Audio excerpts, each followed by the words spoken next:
இரண்டாவது நாளாக சென்னையில் பாயும் ஆற்று வெள்ளம் சென்னை சைதாப்பேட்டை உள்ளிட்ட ஆற்றங்கரை பகுதியில் உள்ள வீடுகளை முற்றிலுமாக மூழ்கடித்து உள்ளது.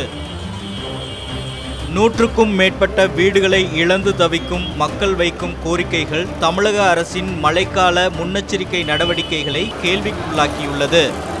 மழை வந்த மறுநாளே எம்எல்ஏ, ஒரு மாவட்ட செயலாளர், கவுன்சிலரு, வட்ட செயலாளர் எல்லாமே தண்ணி அதிகமாக ஏறும்போல இருக்குது, நீங்கள் உடனே நீங்கள் சாமான்லாம் எடுத்துன்னு வெளியே வந்துடுங்க. நாங்கள் அசால்ட்டாக இருந்துட்டோம் சார். அசால்ட்டாக இருந்தனால தான் இந்த மாதிரி எல்லாம் ஒரு சாமான் கூட எடுக்கவே இல்லை. எல்லாமே கட்டுற துணி கூட இல்லாமல் அது பாருங்க எந்த வேஸ்ட்டில் நிற்கிற பாருங்க.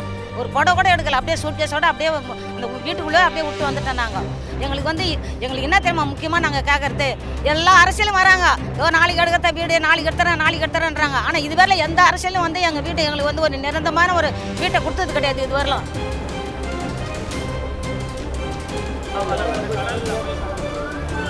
திடீரென்று வெளியான அரசின் அறிவிப்பை அடுத்து இங்கிருந்து வெளியேறிய மக்கள் தங்களுடைய உடைமைகள் அனைத்தையும் இழந்து தற்காலிகமாக வேறு இடத்திற்கு மாற்றப்பட்டுள்ளனர்.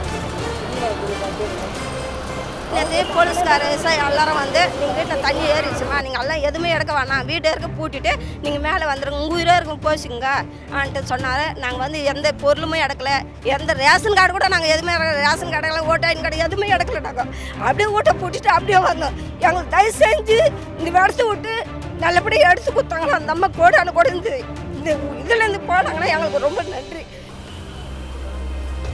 வெள்ள நீரும் கழிவு நீரும் ஒன்றாய் கலந்து இப்பகுதியை ஆக்கிரமித்துள்ளதால் இங்கு நோய் தொற்று ஏற்படும் அபாயம் உள்ளது என்றும் மக்கள் அஞ்சுகின்றனர்.